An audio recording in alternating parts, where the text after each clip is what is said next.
Hello, welcome back to Worldview Connections with Isaac Matthews on our Worldview Mystery Series with aliens and UFOs. Um, we left off here the question about, are the gods traveling through the universe in flying temple ships? So these are the Vimanas of ancient Hindu texts, ancient scriptures, kind of the mystical sources and the origins of there are so many theories and if you will, mythologies within aliens and UFOs. Continuing with this, from Book 6, The Departure. Quote, swift through the air as Rama chose, the wondrous car from earth arose, and decked with swans and silver wings, bore through the clouds its freight of kings. So what's interesting is that in the sacred text of Hinduism, there are discussions about flying objects, flying ships.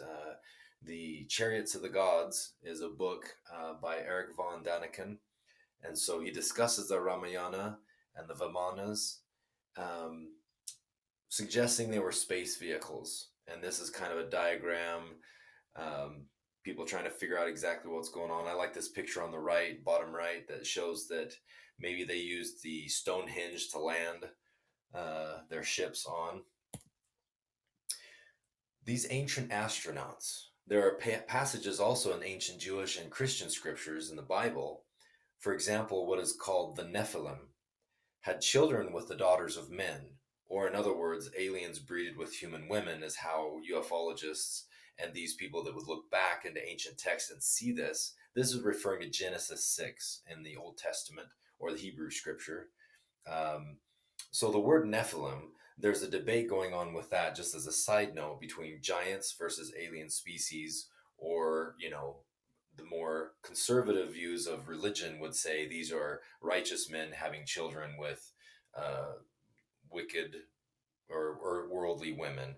So there's various theories within religions about what Nephilim means and the giants and who these are these angels, etc. So in this image, you see here the alien having a baby with this early hominid species, right? Our ancient ancestors. And so is this the missing link of human evolution? People taking this as a paranormal, pseudoscientific, basically its own kind of religious theory, interpreting ancient texts, that the Bible is not literally what it's been taken to be throughout the years, but that these people were writing about their experiences anciently with the aliens visiting the earth, that it's evident in the Bible. And here, another question is, did an advanced humanoid species biogenetically upgrade the hominids to become the ancient Homo sapiens that we are today by this interbreeding? Again, are aliens our ancient ancestors? Okay, so that's kind of one of the theories there. It's interesting. So let's look at other passages in the Bible, looking at this lens, looking back with the eyes of seeing UFOs and aliens. When the ancient Israelites wrote that God followed them in the wilderness and was in a cloud during the day and a pillar of fire at night, this is in Exodus chapters 13 and 14. How would ancient people describe UFO? And so they infer, well, during the night, if it's lit up, they didn't have lights. If anything had a light back then, it was because it was a fire. So it was a pillar of fire by night, and at day it was a cloud. And so the spaceship wouldn't appear to be glowing in the daylight, in the sunlight. So it was in their terms, looking back in their historical context, they would describe this in these words. And so, they don't say in the Bible, oh, aliens and UFOs. They wouldn't use modern verbiage, and it's what some of the ufologists that I've studied.